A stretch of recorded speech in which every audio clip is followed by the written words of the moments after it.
Hello everyone, welcome to backbone school. আজকে আমরা কথা বলবো ট্রান্সলেশন মেকিং নিয়ে। আমরা প্রথমে একটি বাংলা থেকে ইংলিশ ট্রান্সলেশন করব, এরপরে ইংলিশ থেকে আবার বাংলা ট্রান্সলেশন করব। সো চলো সবাই আমরা প্রথম বাংলা থেকে ইংলিশ ট্রান্সলেশনটা শিখি।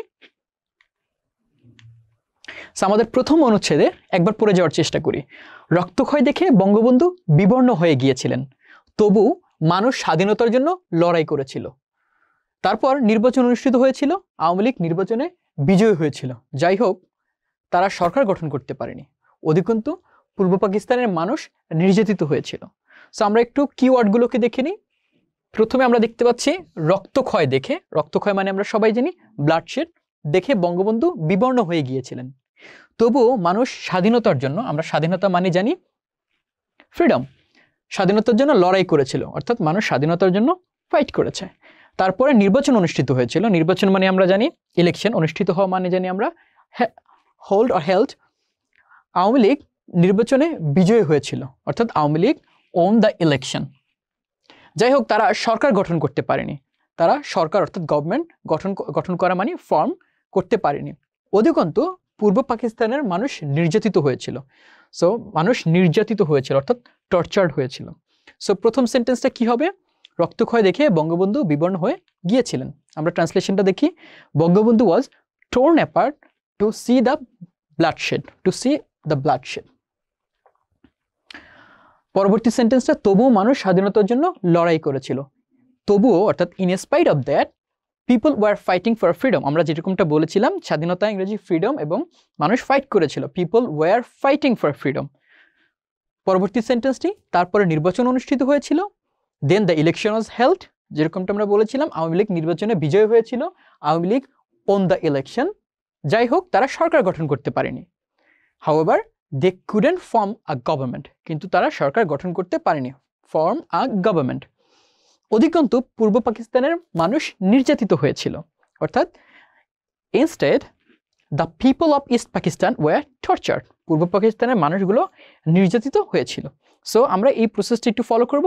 যখন একটা অনুচ্ছেদ আসবে আমরা অনুচ্ছেদটি দেখব, আমরা গুরুত্বপূর্ণ শব্দগুলোকে আগে একটু নিজে থেকে ব্রেইনস্টর্ম করে নেব, যাতে লেখার সময় আমরা ভুলে না যাই। তারপরে একটা একটা করে সেন্টেন্স আমরা তৈরি করব, লাস্টলি আবার একটু রিভাইজ করব, যাতে করে কোনো ভুল না থেকে যায়। সো বাংলা থেকে ইংলিশ ট্রান্সলেশন হয়ে গেল, এখন আমরা ইংলিশ থেকে বাংলা ট্রান্সলেশন করব। সো আমরা প্যাসেজটা একবার পড়ে নেই। After a lot of bloodshed, আমরা জানি ব্লাডশেড মানে কি, রক্তক্ষয়, রক্তপাত।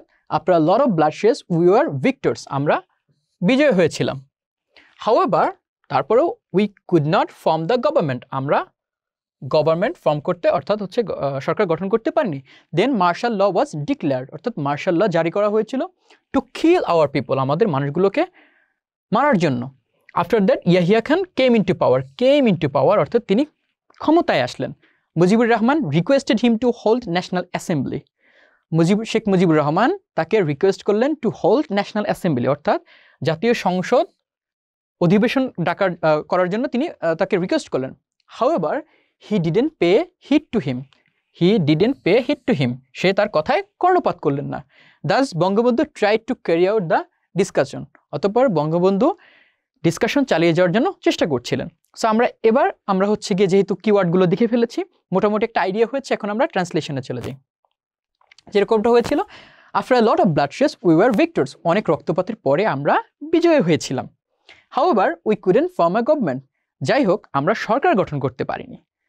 দেন martial law was declared to kill our people, এরপরে মার্শাল ল ঘোষিত হয়েছিল আমাদের লোকদের হত্যা করার জন্য। After that Yahya Khan came into power, যেরকমটা বলেছিলাম, এরপরে ইয়াহিয়া খান ক্ষমতায় আসলেন।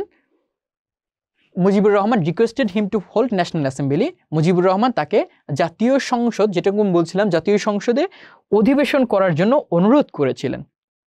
However he didn't pay heed to him, সে তার কথায় কর্ণপাত করলেন না। Thus Bangabandhu tried to carry out the discussion, তবে বঙ্গবন্ধু তার দিক থেকে আলোচনার জন্য চেষ্টা করেছিলেন। আমার ধারণা সবাই বুঝতে পেরেছি। ঠিক এভাবেই আমরা ইংলিশ থেকে বাংলা ট্রান্সলেশন করব। মনে রাখতে হবে, আমরা অনুচ্ছেদটি পেয়ে প্রথমেই গুরুত্বপূর্ণ শব্দগুলোকে স্কেচ করে ফেলবো, আমরা এর অর্থ জেনে নেওয়ার চেষ্টা করব, এরপরে একটা একটা করে সেন্টেন্স মেকিং করব, যাতে করে কোনো সেন্টেন্স ভুল না হয়, সেজন্য আমরা একবার রিভাইজ করব। ঠিক এভাবে আমরা করব ইংলিশ থেকে বাংলা ট্রান্সলেশন এবং বাংলা থেকে ইংলিশ ট্রান্সলেশন। আশা করি সবাই বুঝতে পেরেছি। পরবর্তী লেসন দেখার জন্য সবাইকে আমন্ত্রণ। ধন্যবাদ সবাইকে।